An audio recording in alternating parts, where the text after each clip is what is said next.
morning everyone, it's September 18th today, and we've reached that point in the year where soybean and corn silage harvest are underway, and we've already received the first questions about when those combines might be able to head into the corn. Any early and mid-maturing soybeans that were planted in the first few weeks of May have already reached physiological maturity, while some of the later maturing varieties, like this P01 T06R that's found in our soybean plots, still has about a week left to go.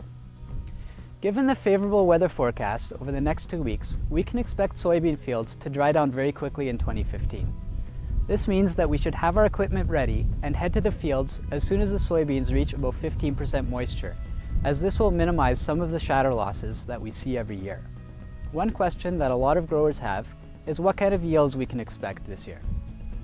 We have gone out a number of times with the weigh wagon, and we can tell you that 35 to 40 bushels an acre is realistic on fields that have had some moisture stress. Yields of 45 and even upwards of 50 bushels an acre are possible on fields that have had ideal growing conditions. Next, we're going to take a look at some corn and see where the maturity is at this point in September. With early planting, plenty of heat and above average levels of precipitation, the grain corn crop in southeast Manitoba is in excellent shape. This is a field of P7958 AM near Niverville, Manitoba, and these cobs are at about 2/3 milk line. We expect that within a week or so, this crop will have reached physiological maturity.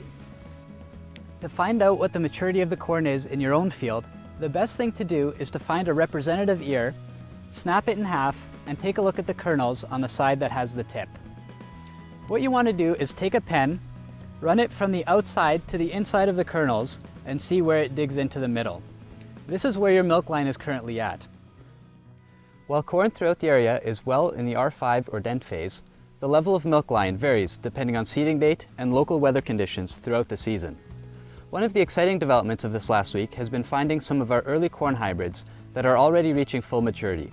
The kernels are just under 35% moisture when this brown layer becomes visible, and around 28% once this layer turns black and starts to separate from the cob.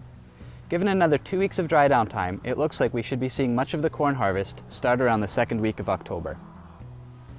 Finally, we would just like to thank everyone who was able to come down for our plot tour and annual appreciation lunch last week. We had almost record numbers and appreciate every single person who was able to come down and celebrate this year with us.